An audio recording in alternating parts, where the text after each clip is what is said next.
Danikili Prabhu, Hare Krishna. Domi, good morning. Aaron, Hare Krishna. Gaurasharam Das, Hare Krishna Prabhu. Henry Prabhu, Hare Krishna. Isabel Isa Spirit Soul, Hare Bol. John, Hare Krishna. Good morning, Kartik. Krishna Da Das Prabhu, Hare Krishna. Pink Yogi of Harlem, Hare Krishna. Narayani Dasi, Hare Krishna. Good morning, Jean. Good morning, Papi C. Prema Vinodini Didi, Hare Krishna. Good morning, Preeti Chaturvedi. Good morning, Shamila. Susan, good morning. Good morning, Suzanne. Hare Krishna, William and family. Good morning, Bhima Prabhu and Rocky, and all the rest of the horses. Hare Krishna and dogs. Achyuta Gopi, we see you already. Radha Govinda is backing you up. Hare Krishna. Let me resume the recording. Recording in progress. Start the live stream for the humanity at large, and we are all good to go. Hare Krishna. Jai, Hare Krishna. This is, I mean, when is it not a special Ekadashi?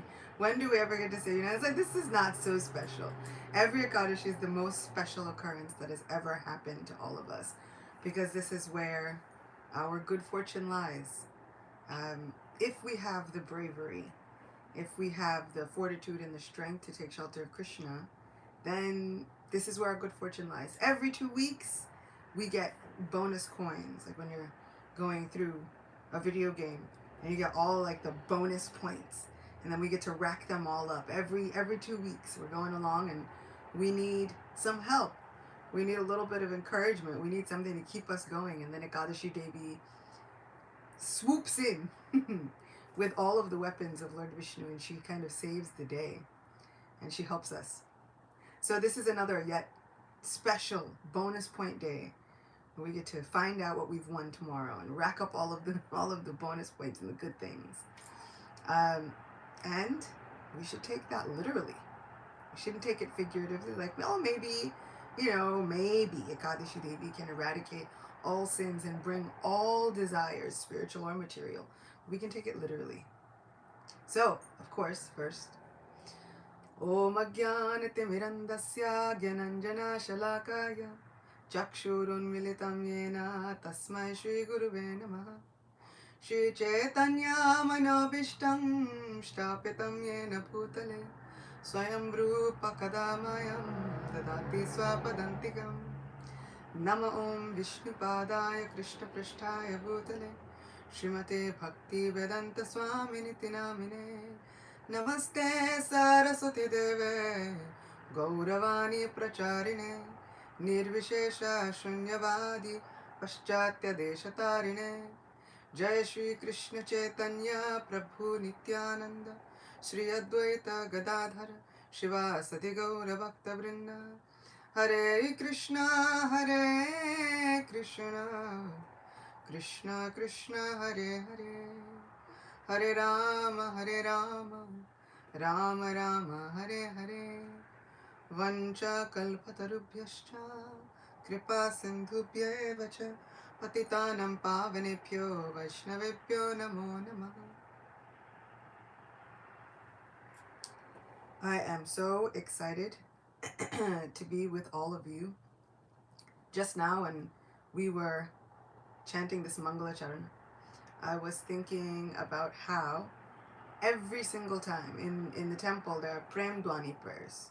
There are prayers that invoke the sounds of love, which is, we call out to many of the different personalities in the different places that are very dear to us as Vaishnavas, and call out all glories unto you, victory unto you, all obeisance unto you, Jai, Jai, Jai. So when we hear these Prem Dwani prayers at the end of Arti ceremonies, at the end of or the beginning of lectures, etc., those are the prayers that Srila Prabhupada ki jai, Grantharaj Srimad Bhagavatam ki jai. These are Prem Dwani, sounds of love, which I kind of love. And I was thinking that no matter where it is happening, no matter if it is in a temple or in a home, no matter what, when we get to the prayers to the Vaishnavas, Vancha kalpatarubhyascha kripa sindhubhya eva cha Patitanam pavanebhyo Vaishnavebhyo namo namaha. My mother, she will have had her head on the ground, but she'll pick it up slightly and pay obeisances almost to everyone in the room. And when I was younger, I used to think for a split second, isn't that a little bit like extra? You know, like, do we have to? But as I got older, and even just now, as I was paying obeisances to all of the devotees, whether in Zoom or on YouTube, etc., and I found myself paying obeisances kind of like my mom, I realized, no, it's not extra at all. It is taking Krishna consciousness literally. And I feel as though I have learned to take Krishna consciousness literally from my mother. She has often said, now we say that Krishna is God. Do we act like it? Do we act like we believe it? Do we believe that Krishna is God, that Krishna is our well-wisher, Krishna is our dearest friend? Do we believe all of these very high and lofty claims? Then we should act like it. We should just give our hearts to Krishna. And she wouldn't make it complicated. But it was such a simple view. Why don't we just simply give our hearts to Krishna? Prahlad Maharaj also had this idea, this view. I don't understand why everyone doesn't simply give their hearts to Krishna. And Prahlad Maharaj, no matter what he was asked, he simply asked that everyone be happy. Just everyone be happy. Even the envious people can become pleased and happy just by the chanting of the glories of the holy name. Simply by giving our hearts to Krishna. Just by following in the footsteps of the Vaishnavacharyas. My Guru Maharaj loves to quote the line, Mahajano yena gata sapanta, which literally means that we must follow in the footsteps of the great Mahajans. These great devotees, these wonderful Vaishnavas, people who have Krishna prema or love for Krishna, and who can give it to others. One such especially beautiful personality who has Krishna prema and readily gives Krishna prema to others is Lord Shiva. I thought I would speak about Lord Shiva because Shivaratri is coming. And Mahashivaratri actually happens to be the birthday of Lord Shiva. It's also the day that he got married. I think that is a beautiful way to have an anniversary because then you don't forget it. He has learned how to cut down being in trouble within his marital life. And this is just one key fact. He's quite adept at this kind of understanding. So I thought I would speak about Lord Shiva. Mahashivaratri is on Sunday for those of us in North America. And he is such a Vaishnav. I was listening to a lecture by Gaur Govinda Maharaj, and he was saying that the magnanimity of Lord Shiva's heart knows no bounds. Such a magnanimous soul is Lord Shiva. He accepts everything within society that has been rejected. The rejected form of everything winds up being his worshipable things. Bhima Prabhu, did you have a question? Yes, I did. Mataji, wonderful beginning. I just very quickly, are you going to tell us today what to do, to what Shiva does to get out of trouble in his marriage? Or are you going to make us wait and be in trouble in our marriage until then? I can tell you simply, he is very, very intentional and very, very conscious. He has learned the art. Lord Shiva is the greatest yogi and the greatest renunciate. But he has learned the art of kind of surrendering to whatever his wife wants. He has learned the art of balancing his Krishna consciousness while surrendering to whatever his wife wants. As a fellow devotee of Krishna and a fellow Vaishnavi, which is kind of amazing, astonishing, and astounding. Lord Shiva doesn't have to abide by any of the rules of this universe. In fact, he is the controller of material nature. And yet somehow he decides to make an abode within material nature, looking as though he is covered by the modes of material nature. He takes up this form that he looks as though he is covered. He looks as though he is taken over by anger. He looks apparently it seems as though he is affected by all of these things, when actually he is above and beyond all of them. Known as Mahadev, Srila Prabhupada would say, greatest of all the devas, second only to Lord Vishnu. And yet, he has found a way to mystically, completely surrender to his wife. Whatever she wants, no problem. She wants a whole forest, he'll get her a whole forest. And so, we see that Lord Shiva lives on Mount Kailash. And this Kailash has an abode within this material creation. But Lord Shiva has an eternal abode, because he is also outside of this material nature. So he has an eternal abode, and in this eternal abode, it is filled with all of the wealth that we could ever imagine, and all of the wealth that we could not even imagine. So it may seem as though Lord Shiva is a great renunciate and that he has nothing, but in his eternal abode, everyone is offering him everything, and he uses it in the service of the Lord. How incredible. So, in this earthly planetary system, Lord Shiva accepts everything that has been rejected, which gives me a lot of hope. Because even if I feel like a society reject, or I don't feel like one of the cool kids, or I'm not always so popular, if I feel as though I have nowhere else to turn, Lord Shiva will accept me. Lord Shiva readily becomes the guru of anyone and everyone within this material creation, which means that all of those people who no one wants to speak to, no one wants to talk to, no one wants to hang out with, they will be accepted by Lord Shiva. So these are often ghosts and hobgoblins and bhutas and pretas and pishachas and all of these things that we can talk about, because it's now morning and not after dark, it's fine. But they're all under the shelter of Lord Shiva.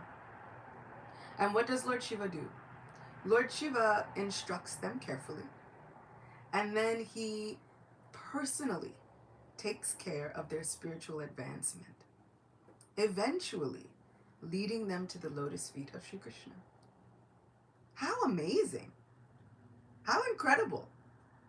All of these people who we would think, you can't get Krishna consciousness, when they take full shelter of Lord Shiva says, no problem. I will make sure that you do. Lord Shiva just wants to tell everyone about who he values the most. Lord Shiva is always steeped in meditation.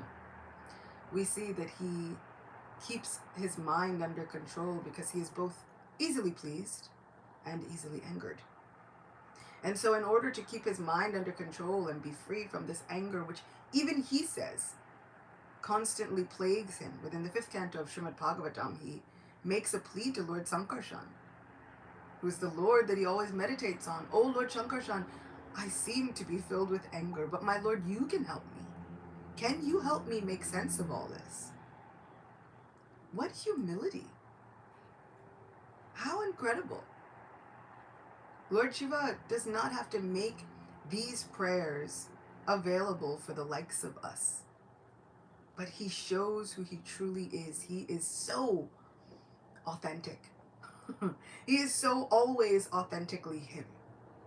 Sometimes he wears lots of clothes, sometimes he wears none. Sometimes he sits in Mount Kailash and lives in gardens and forests, and sometimes crematorium grounds. Sometimes, many times, oftentimes, his golden complexion, which we don't even know he has, is covered over by ashes from the crematorium grounds. So many times, we don't even get to see that Lord Shiva has a beautiful golden complexion.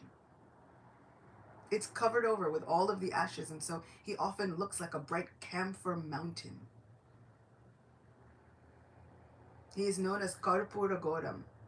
He looks like a camphor mountain. So sometimes he is enigmatic, right? Very confusing and baffling. but he is always working for the welfare of the devotees. And even for those who are not devotees, he works in their welfare. He says, okay, you want material prowess, no problem. But his material blessings and prowess, they always come with a little bit of a quirk. And so we will hear in a little bit in a story, Lord Vishnu presents an argument to a demon. He says, oh, you are following Lord Shiva. Let me tell you something about Lord Shiva's benedictions. They don't work. They always come with a little bit of a twist, a little bit of a quirk, unless you are yearning for devotional service. Then that quirk becomes the thing which carries us over the ocean of material existence very quickly. That quirk becomes the thing which ushers us into the presence of our divine most supreme best friend, Shri Krishna. So Lord Shiva accepts everything that is rejected. Gaura Govinda Maharaj was bringing up the beautiful point that within the Srimad Bhagavatam we hear of the churning of the great milk ocean. The Devatas had lost all of their wealth, and in order to get it back, they wanted to churn the milk ocean. From churning this milk ocean, all kinds of mystical wealth would appear again. But as they began churning and beginning this great endeavor, the first thing that erupts from this ocean is poison. Poison, they say, from the ocean, and poison also from Vasuki, the great snake that they are using to churn this ocean. And so, Gaura Govinda Maharaj was saying, whoever wants to accept the poison? Everyone wants nectar. They were promised not only wealth, but nectar of immortality. Everyone wants the nectar. No one wants the poison. Lord Vishnu himself was present at this time. And all of the devas rushed to him. Oh my Lord, what can we do? There is a poison which is threatening to envelop the entire universe and this entire creation. You can save us, Lord. In fact, the Lord had been saving them all along. The mountain began to sink down into the great ocean. And so they prayed to the Lord, and he took the form of Kurmadev to act as a foundation. And so it is said that Kurmadev is very, very helpful to pray to if we need strength in following our vows. So we can pray to Kurmadev for help in a solid, strong foundation within our spiritual lives, within our everyday lives. If we think, oh, I've taken this vow, even the vow of fasting on Ekadashi, we can pray to Kurmadev for help to complete it properly. Kurmadev represents such a great foundation. So, as Kurmadev, he is underneath the mountain supporting, creating all of the most favorable conditions and a foundation for this mountain, Mount Mandara, to sit upon. And then the mountain was beginning to slide on the back of Kurmadev, and so the Lord appeared at the top of the mountain, seated on Garuda, to hold it steady from above and below. So the Lord was already there. Lord Vishnu was there in so many different forms. He was present, even churning the ocean himself in a form known as Ajita. So they all go to the Lord. My Lord, please help us. What can we do? You can eradicate this poison. Lord Vishnu absolutely could eradicate this poison. And he says, let us go to a personality who will surely help us. Let us all go and take shelter of Mahadev, Lord Shiva. This is on the advice of the Supreme Personality of Godhead. Then what to speak of those like us? We should also take shelter of Lord Shiva as Vaishnavas. Sometimes when we are chanting, all of the best things will come out of Nam Seva, serving the beautiful holy name. There is a nectarian ocean when we tap into the holy name. But our hearts are involved. So when we start churning the heart, looking for the gifts of the holy name, sometimes the first thing that comes out is poison. Our minds start to tell us all of the things that we don't like about ourselves, about organized religion, about cat videos, about anything and everything that the mind can throw at us. The mind will attempt to throw at us because the mind is so staunchly good at its job. If I could be as dedicated to my devotional service as my mind is to throwing different things at me, I would probably be a pure devotee. But I'm not as good at my job as my mind is at its job. Which, recently, I was speaking with Sachinandan Maharaj, and he brought up such a beautiful, valid point that when we start thinking like this, oh, my mind is out of control, this is not a failure but a victory, because we can then acknowledge, I am different from my mind. My mind is saying one thing, but me and my heart say something else. We want to concentrate and focus our energies on something else. So we can gain hope from that constant remembrance that I am not my mind. I am not what my mind is telling me right now. I am not all the failures that my mind would like to regale me with.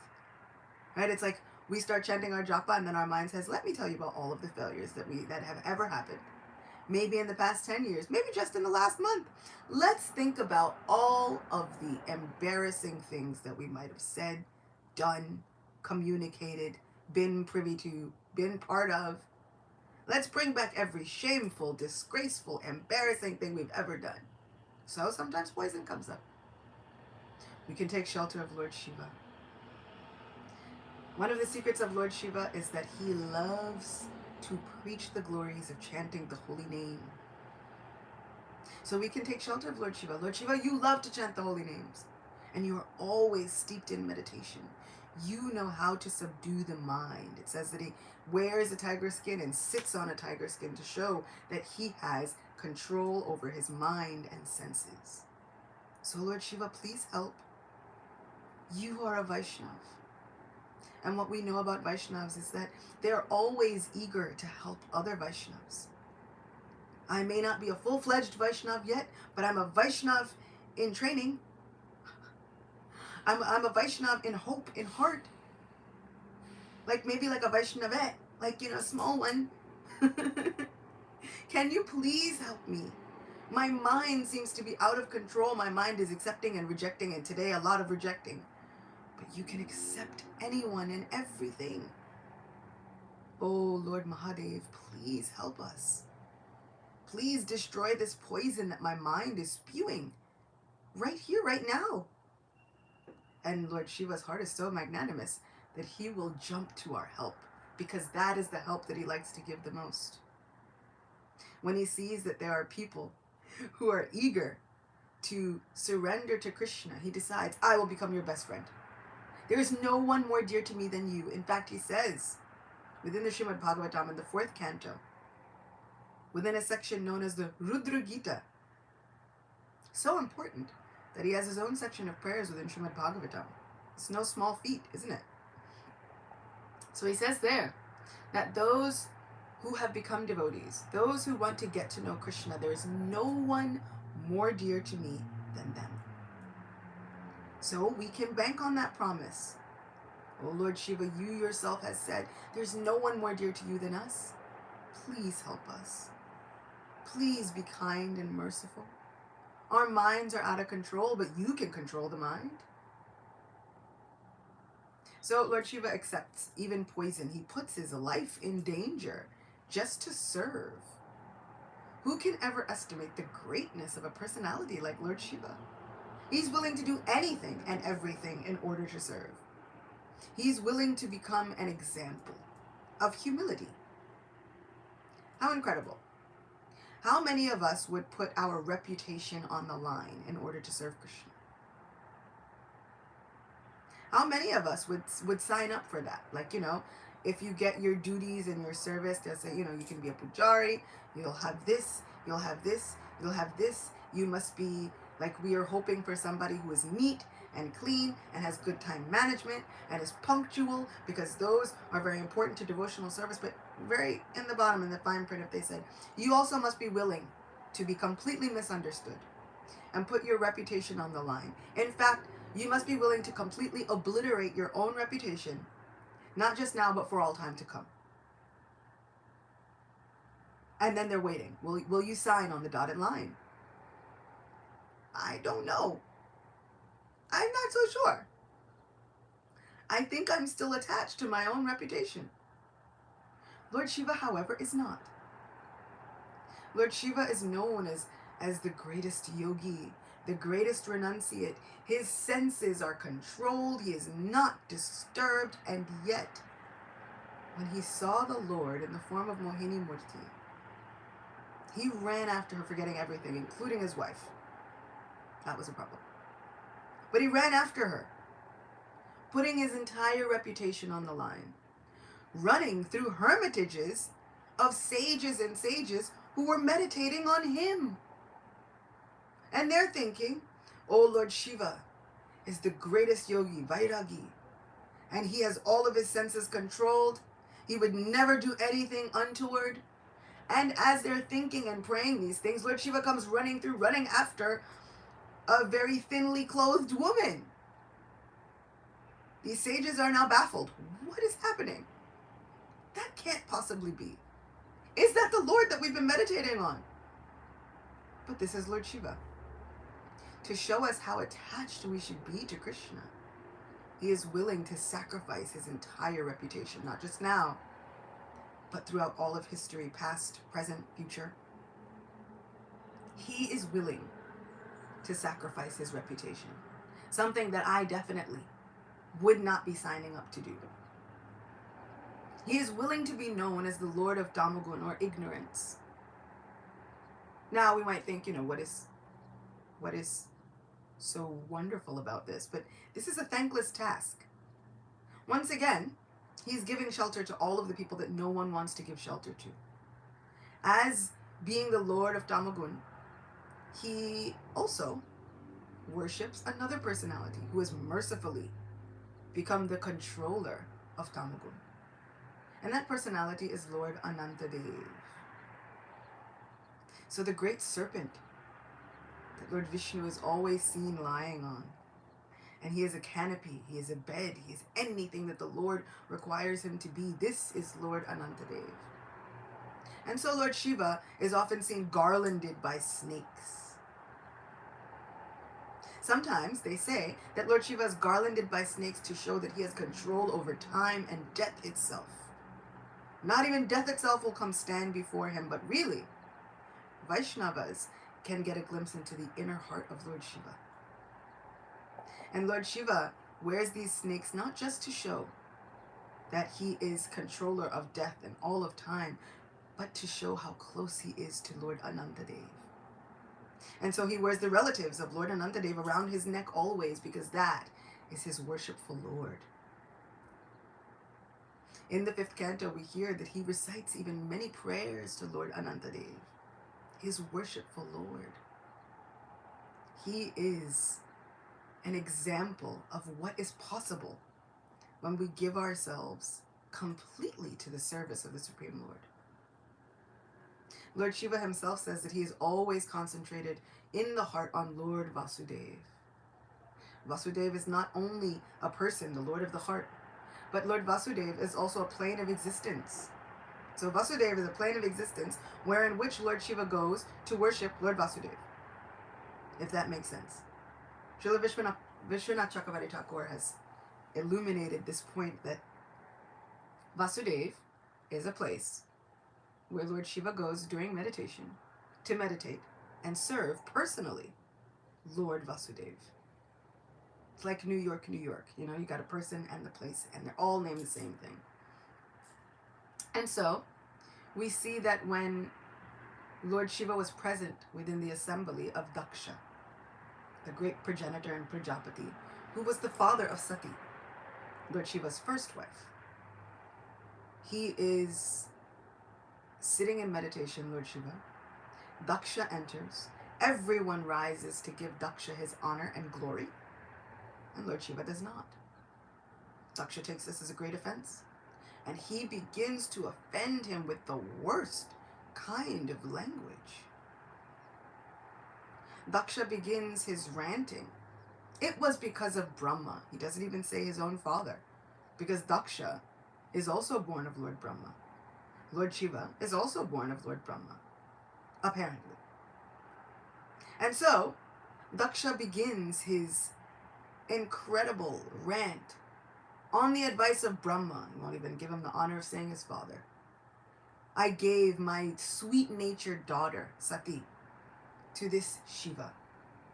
His name means that he should be auspicious. But what is really auspicious about him? He said, I gave my beautiful doe-eyed daughter to one who has eyes like a monkey. His words, not mine. I happen to love Lord Shiva. But he goes on and on with such unsavory comments, and Lord Shiva says nothing. Later on, when he is questioned by Sati Devi, but you are the most magnanimous. You have no pride. Why wouldn't you stand up and give honor to my father, who is your father-in-law? Lord Shiva says, O Devi, I would have given him all respect and all honor if I had been there. He says, I was in meditation, and in that meditation, I cannot control when my Lord calls me to serve him. My Lord Vasudev had called me, and so I was deep in meditation.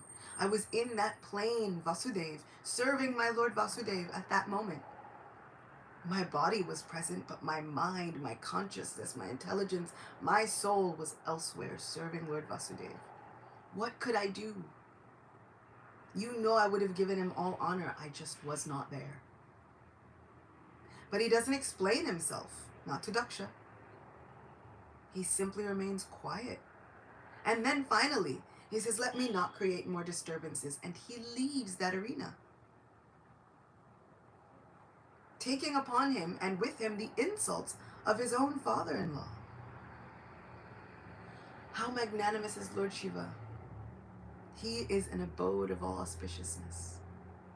He has no pride. He is faultless. And he is always engaged in helping the Vaishnavas. This is our friend, Lord Shiva. This is the Guru of the entire universe. This is the personality who can help us.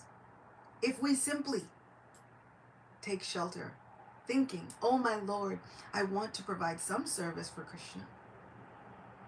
I know that you value service to Krishna above all else. I know that you will help me. Practical evidence of this has been given within Srimad Bhagavatam. In the 4th canto, there are sons of King Prachinabhari, 10 sons, known as the Prachetas. These Prachetas yearn to purify themselves and worship Lord Vishnu and Lord Krishna before they get married. And as they go to worship Lord Krishna, Lord Shiva appears to them, and he gives them very many instructions on chanting the holy name. He gives them instructions on the glories of devotional service and specifically chanting. How wonderful is Lord Shiva?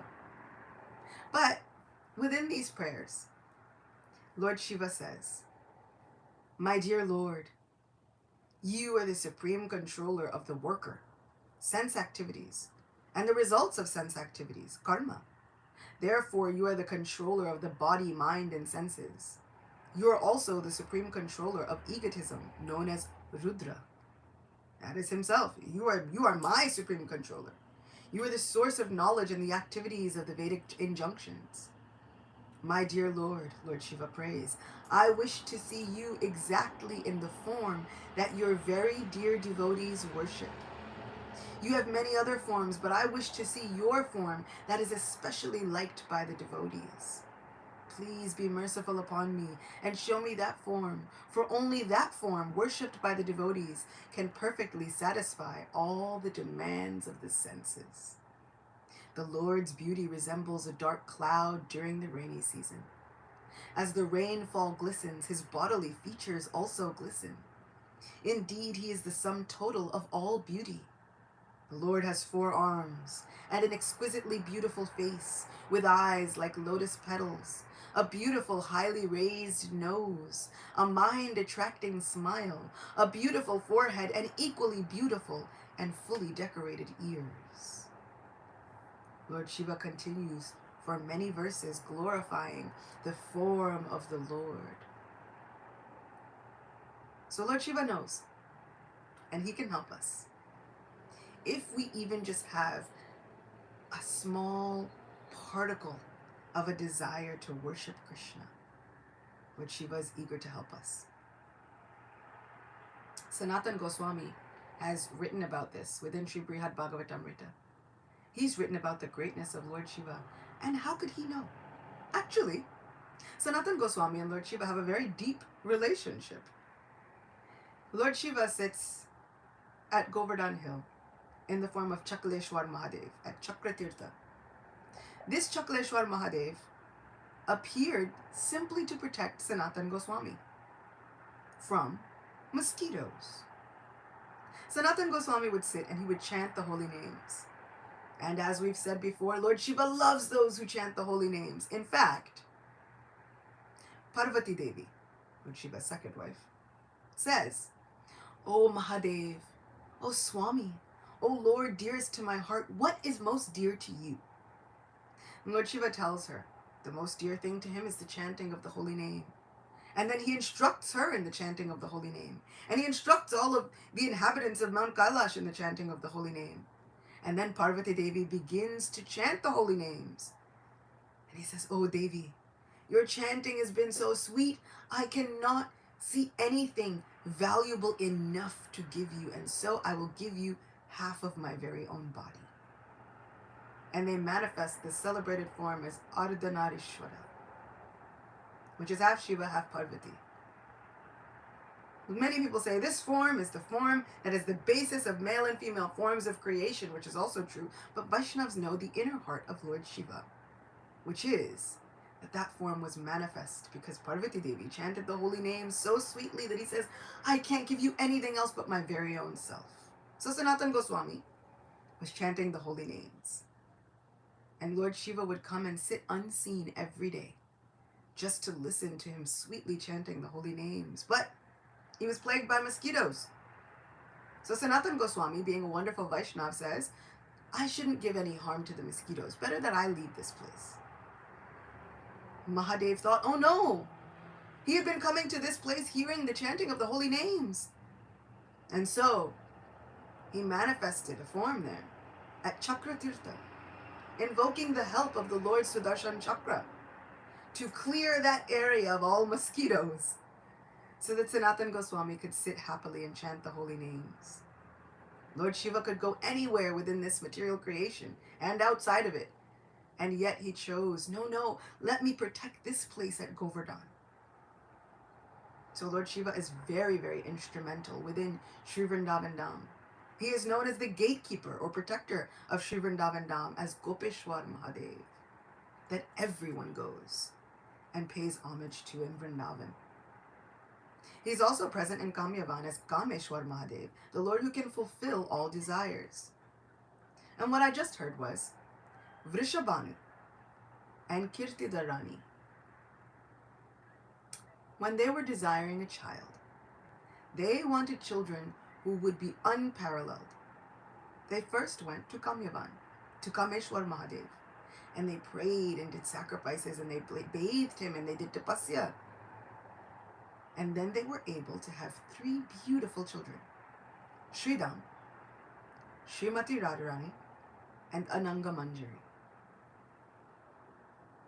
But our acharyas say that they first went and honored Lord Shiva at Kamyavan, Kameshwar Mahadev, Lord Shiva who can fulfill all desires. So he is quite integral to our Vaishnav Siddhanta. He's quite integral to Braj Bhumi and the love of the Brajbasis. He is the protector of the holy Dham, not just there, but also within Mayapur. And so speaking of Mayapur, we will end with beautiful, beautiful prayers. How do we know that Lord Shiva has Krishna Prema and that he can give Krishna Prema to others? Well, we hear from Lord Chaitanya himself. As Lord Chaitanya was traveling through Bhuvaneshwar, he comes to a place known as Ekamra. And it is recorded within the diary of Murari Gupta. And he states that Lord Chaitanya began to offer 8 prayers in glorification of Lord Shiva. Shivastakam. So this is by Sri Chaitanya Mahaprabhu himself. I forever offer my obeisances unto you, the controller of the 30 primal demigods, Unto you who is the Father of created beings, and who is gracious, and from whose head, which is crested by the crescent moon, arises the waves of the Ganga. I offer my obeisances unto you who is a festival for the eyes of Gauri, the fair goddess. I offer my obeisances unto you who resembles a moon of molten gold hue, who is dressed in garments glowing like fresh blue lotuses or like radiant rain clouds. I offer my obeisances unto you who bestows the most desirable boons upon your devotees through your delightful dancing. Unto you who are the lord of the impersonalists, and whose flag bears the image of a bull. I offer my obeisances unto you who dispels darkness with your three eyes, the moon, the sun, and fire. Unto you who generates auspiciousness for all the living entities of the universe, and you whose potency easily defeats that of thousands of moons and suns. I offer my obeisances unto you whose form is brilliantly illuminated by the jewels of Anantadev, the king of snakes. I offer my obeisances unto you who possesses divine potencies and are clothed in a tiger's skin, who sits upon a lotus of thousands of petals, and whose two arms are adorned by radiant bangles. I offer my obeisances unto you who carries happiness unto your servitors, as you pour on them the liquid nectar flowing from your reddish lotus feet, that rings with charming ankle bells.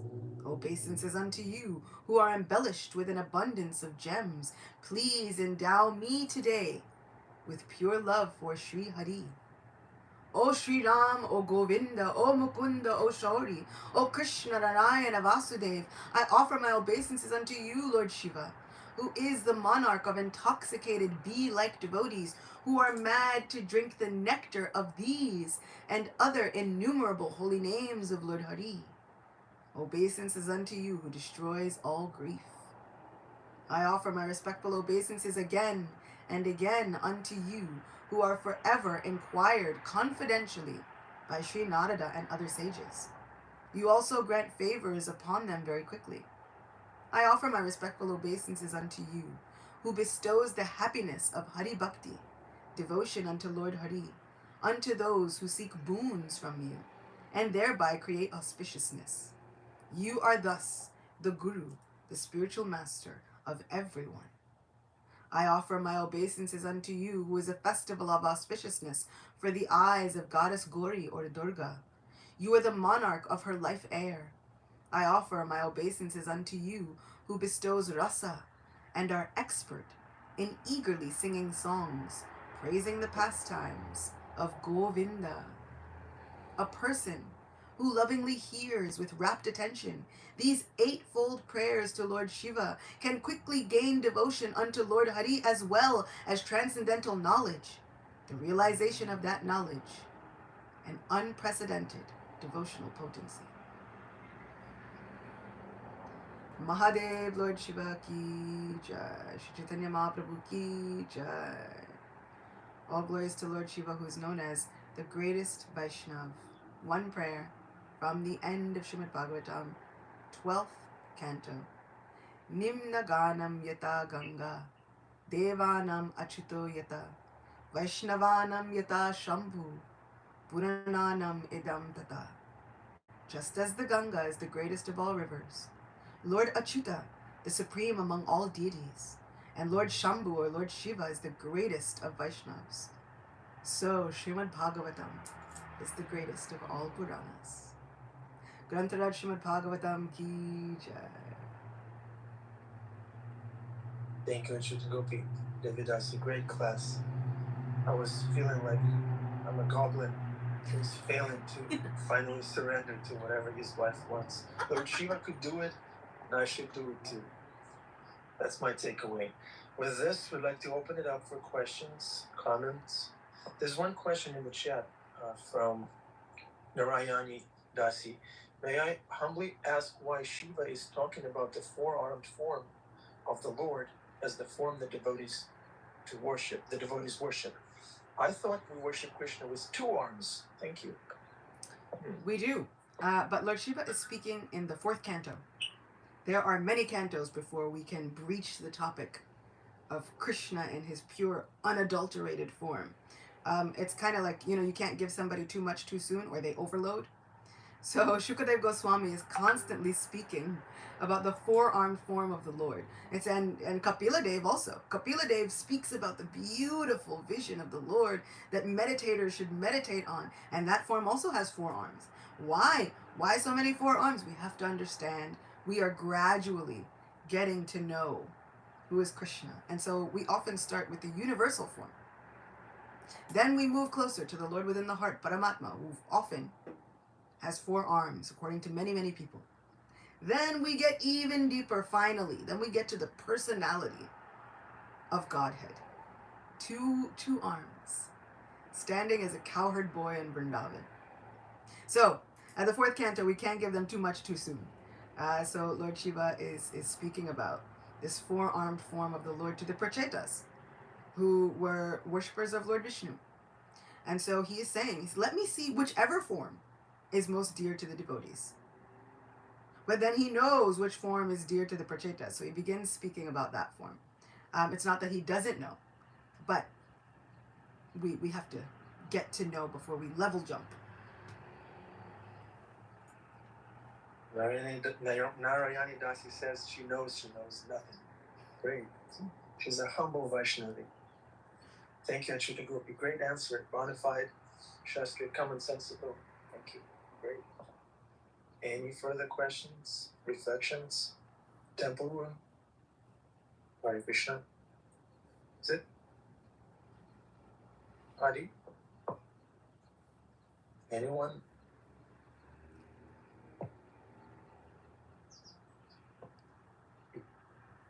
It's probably trying to show us the deities. Adi Purusha Prabhu. Oh, Nayana Manjari. Hare Krishna. He's showing us Nayana Manjari. Which is as good. I was, where are they? There's another really good question. Srila Prabhupada has answered that question several times. So, as we wait for eagerly, there we go. Jai Shri Radha Murlidhara ki Jai. Jai, Jai, Jai. So as we take this beautiful darshan of the Lord, one person is asking, some people justify their use of intoxication by referring to Lord Shiva swallowing a poison. How would you respond to this? It's very interesting that everyone will justify everything somehow. Srila Prabhupada gives such a simple answer to this question. He says, no problem. If they refer to Lord Shiva swallowing a poison, he said, then swallow poison also. He said, can you swallow poison and hold it in your throat like Lord Shiva? No? Then you can't take the intoxication either. He says, likewise, many people will also say, oh, we can have all kinds of relationships with anybody and everyone because Krishna was dancing with gopis in the middle of the night in the forest. Srila Prabhupada would also say, no problem. Can you lift a mountain on your little pinky? When you can, then you too can go dance in the forest with ladies. No problem. But until such time, then we have to understand our actual position. And we have to understand that we are minute jivas, and Lord Shiva is so incredibly great. We cannot quite... We're minute jivas, Vaishnavas. Vaishnavas. It sounds like a band. The Vaishnavas. So we are minute Vaishnavas. We're small versions of this great Mahadev. We cannot claim to do the things that he's done. We can't even claim because Parvati Devi asks, she says, you're holding this poison in your throat, but it has not spread anywhere. It hasn't affected you. Why? And he says, oh Devi, some people think that I'm just that strong, but no. It is through my chanting of the holy names which protects my body from the poison which should be coursing throughout my whole existence. But the poison stays just here due to my chanting of the holy name. He's known as Nilkant, one who is blue-throated. Many people say that that is because of the poison. Us as Vaishnavas, we know the inner heart of Lord Shiva. Lord Shiva says, actually, I'm blue-throated because I'm always chanting the names of Krishna. And from coming in contact with the holy names of Lord Krishna, my throat has turned blue like Lord Krishna. And so he proudly wears that as his greatest ornament. His greatest ornament is simply the effect of chanting the holy names. So we can't even begin to fathom how much Lord Shiva is chanting the holy names. So of course, we can't compare any use of intoxicants to Lord Shiva's magnanimity. We should chant the holy name until our face turns blue. Yes! There's Until we are blue in the throat and blue in the face. Yeah. Nice. Okay.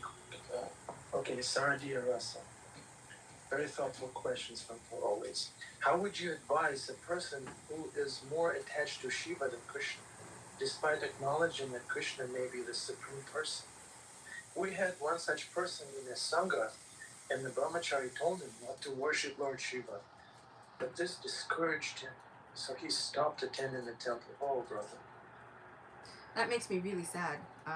It hurts my heart because before you can enter into Vrindavan, you need Lord Shiva's approval.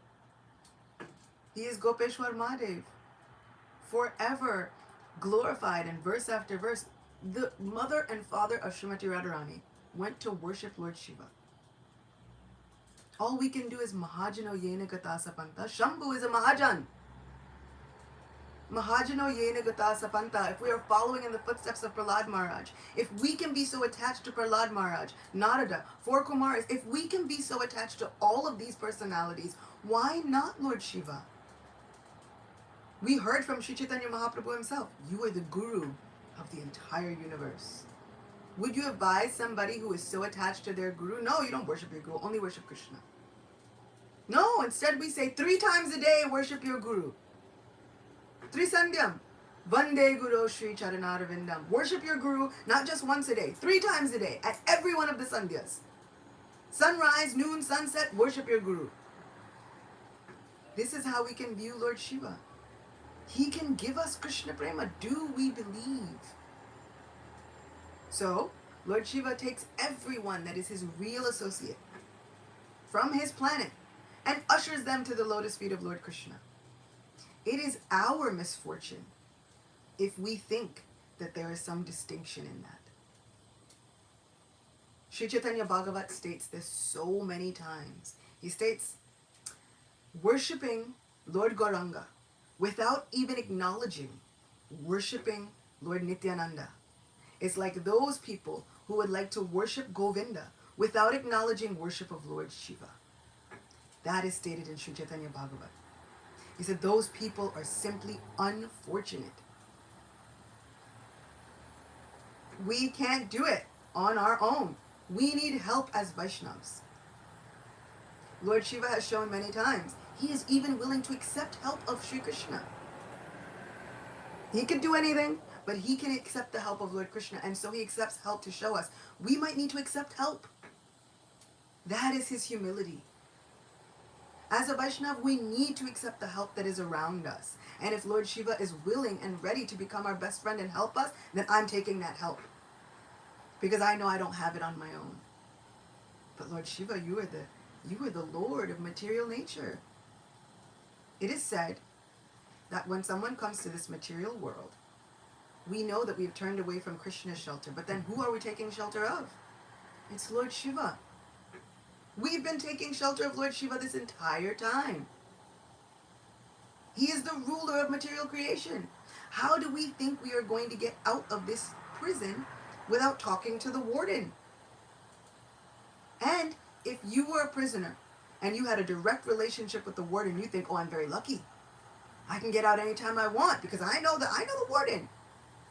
We know the warden. We can ask them for help, and we should ask them for help. Lord Shiva is so important to our spiritual lives. He is the greatest Vaishnava. He is proclaimed throughout Srimad Bhagavatam itself. How many prayers do we need? one prayer is not enough, 2 prayers are not enough, 8 prayers of Chaitanya Mahaprabhu are not enough, then that's a problem within our hearts.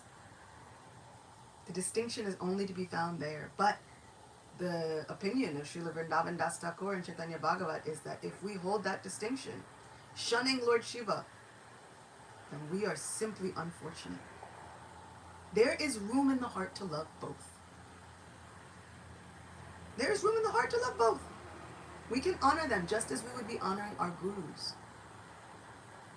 And so for Vaishnavas, they say actually, we love, we honor, we respect, we fast even for Lord Shiva. Just as we would fast for Advaita Acharya. Advaita Acharya is the combined form of Mahavishnu and Sadashiva. Without Lord Shiva's wonderful service, we would not have Sri Chaitanya Mahaprabhu, because Advaita Acharya sat and called the Lord to Advent. This is Shambhu. He is stated there also within Gora Arti, singing sweetly the praises of Sri Chaitanya Mahaprabhu. Sri Chaitanya Mahaprabhu personally met Lord Shiva when he was traveling through South India. Parvati Devi and Lord Shiva were disguised as elderly Brahmins and farmers. Lord Chaitanya knew their true identities, and when he saw them, they took him to his house and personally cooked him lunch for days. How many interactions do we need before we understand that Lord Shiva is an unprecedented Vaishnava, so integral to our spiritual lives? Beautiful answer. I'm sure that Brahmachari will, by Krishna's grace and Lord Shiva's mercy, will reconsider his take on Lord Shiva and his followers. Maybe we should, Saradiya Rasa, you should sign him up for Chitta Gopi's class every Ekadashi, and the change of heart will happen. And then devotee, the Shiva worshipper will be back, I'm sure. Because Krishna and Shiva, this duo, they can do things. They can do big things. So let's take one more question, if there is any. Okay. I see none. So with this, we're going to thank Achyuta Gopi once again. Beautiful class, Shastric, funny, insightful. Thank you very much. Hare Krishna Prabhu. There's one more question in the chat from, I think, someone called Poppy. Poppy C, yes, Poppy C. Saradiya Rasa, you want to read it? Sure. So Poppy C says, does one need a designated guru of his/her own to become a devotee of any Hindu lord goddess? What are a few signs of a good guru? Why is there hierarchy amongst lord and goddess? That is a question the answer of which could span the entirety of Srimad Bhagavatam and all of our Vaishnava literatures. Does one need a designated guru? The short answer is yes. A lot of people get really rankled by that. They get really up in, why? Why do I need somebody to tell me what to do? My simple answer is, would you go into a physics class and say, I want to learn physics and I'm just going to imbibe it through my own eyesight? You accept a teacher. You accept a professor.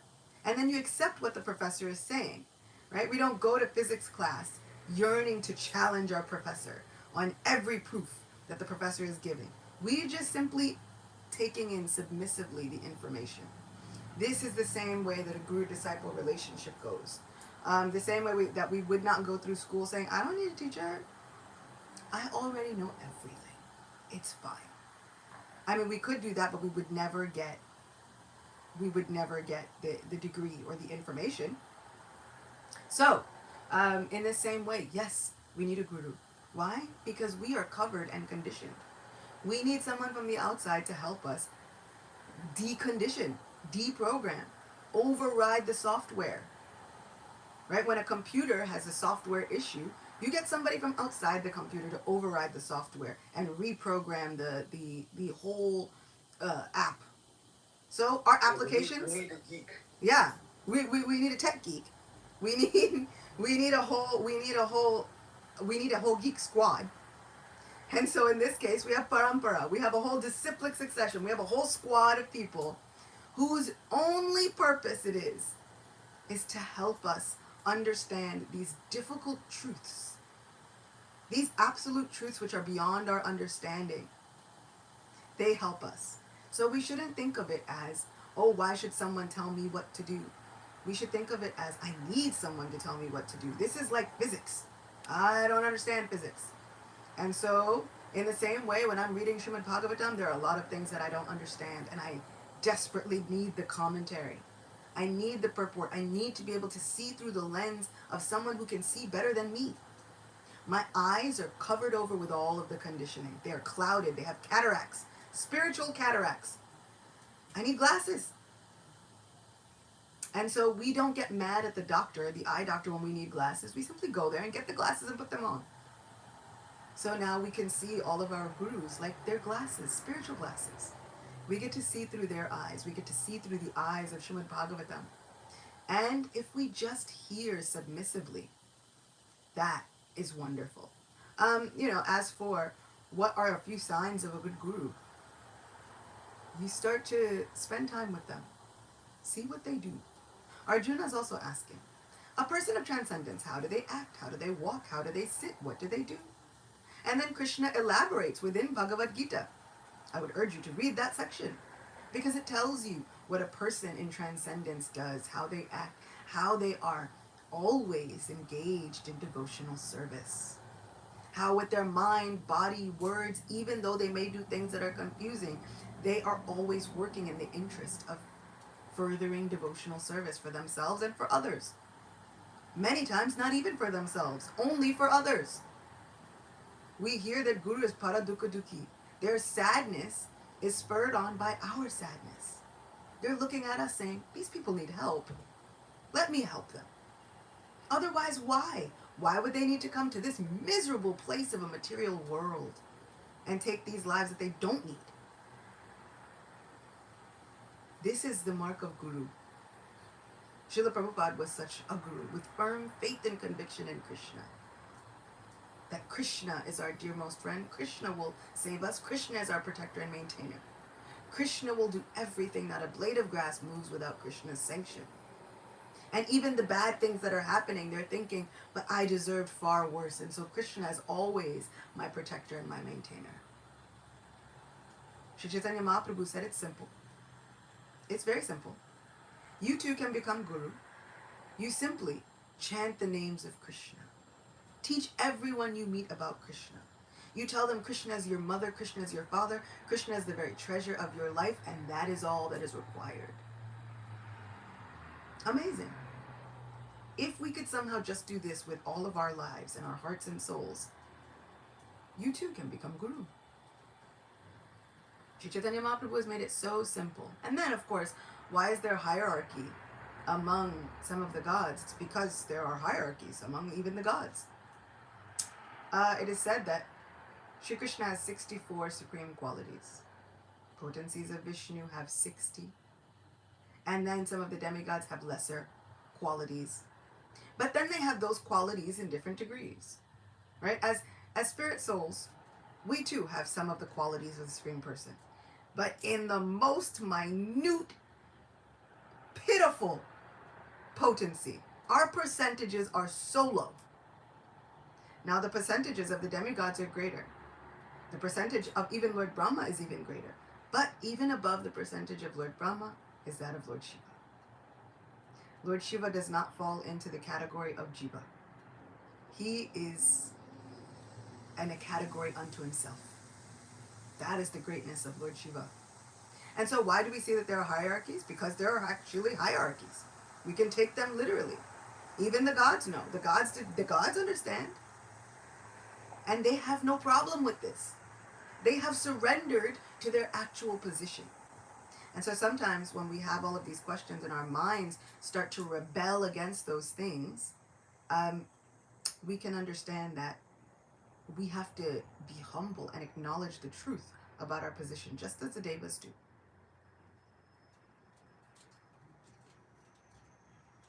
There's another question. By the way, great.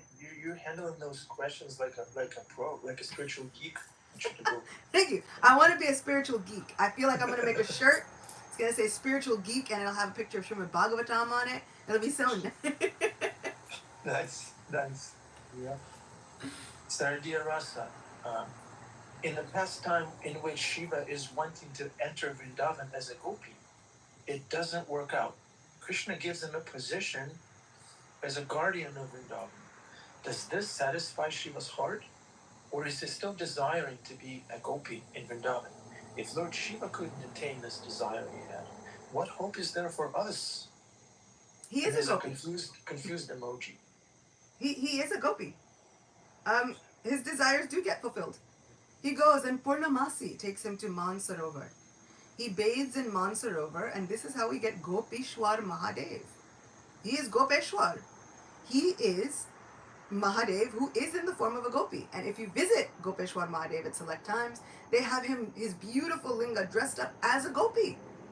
All throughout Gopeshwar Mahadev Mandir, there are pictures of Lord Shiva as a gopi. He is a gopi. He actually did get it fulfilled. Krishna does not leave desires unfulfilled. That is one thing about Krishna. Krishna fulfills all desires. It is stated all throughout Srimad Bhagavatam. Krishna is going to fulfill those desires. It takes some time sometimes. But he's going to fulfill all desires. And so he does fulfill the desires. Lord Shiva's heart is pleased. Because Purnamasi then tells him, you guard the arena of the rasa dance. He wanted to be able to see the rasa dance, and now he does. No one can get in without his say-so. No one can even enter Vrindavan without his say-so. And so we have a beautiful prayer.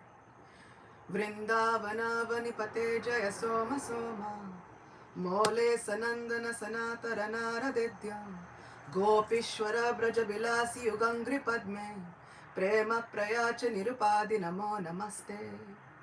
And this is a prayer to Gopeshwar Mahadev. Oh Mahadev, you are celebrated as he who holds the moon in your hair. You are praised by great sages like Narada and all of the Kumaras. You can give love to the lotus feet of the divine couple. Oh my Lord, you are the Lord and the gatekeeper of Vrindavan. You please grant me devotional service to the divine couple and grant me entrance into Sri Vrindavan Dham. What could be more pleasing to the heart than that? This pastime actually shows that there is a place for everyone in Krishna's pastimes. Lord Shiva was a very unique looking gopi, still with his scorpions and snakes and all. And the gopis were not very happy about this. They tell Krishna, well, look, if you say this interesting looking gopi with 3 eyes can stay, then this 3-eyed gopi can stay, no problem. But not in the circle, because if the scorpions fall off, then it's a problem. We're all dancing, someone steps on a scorpion, then there's poison, it's a problem. Give this gopi some other service. And that's all Lord Shiva wants, is service. And so Krishna and Purnamasi tell this gopi, you guard the arena. Make sure that everyone who enters has the heart of a Vaishnava, has the heart of service to the divine couple, and nothing else but service in the heart to the divine couple. And so Lord Shiva can not only give service to the divine couple, but he makes sure that our hearts are pure. But the most wonderful thing is that there is room for everyone in Krishna's pastimes.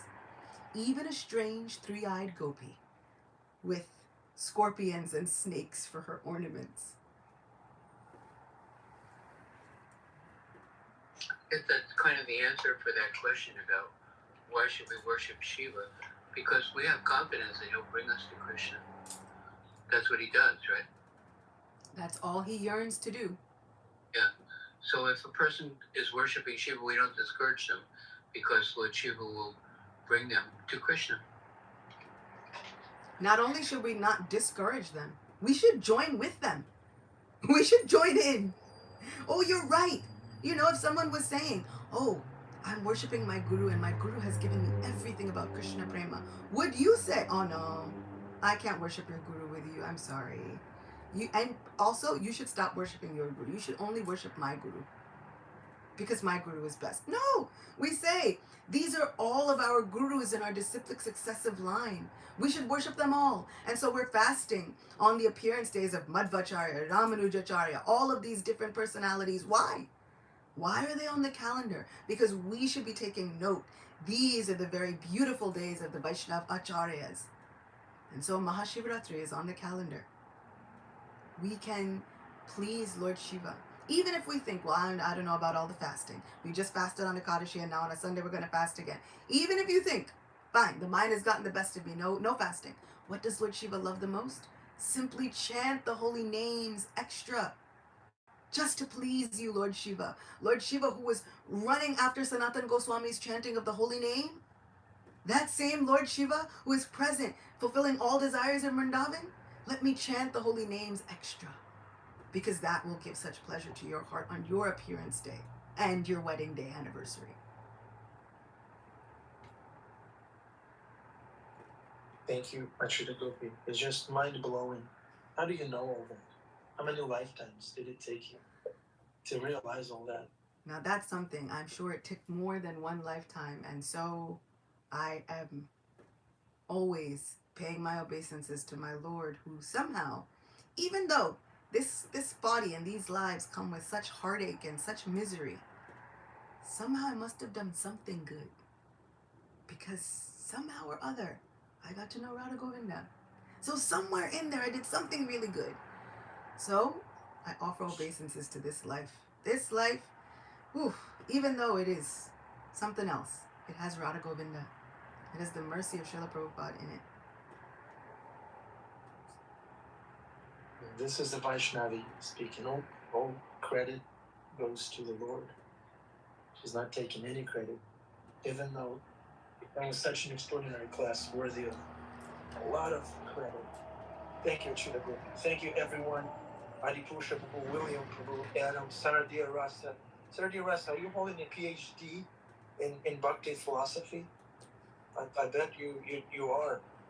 Bhima Prabhu, our Vaishnavet, Manasi Agarwal, Hemangi, Jean, Dana Krishna's Radharani, Suzanne, Puppy C, Pink Yogi of Holland, Sharmila, Ananya Bhakti, Narayani, Amrita Kishori Didar, Immortal Kishori, Dana Kali Prabhu, Bruce Prabhu, Isabel, Peace of Spirit Soul, Hemangi, thank you.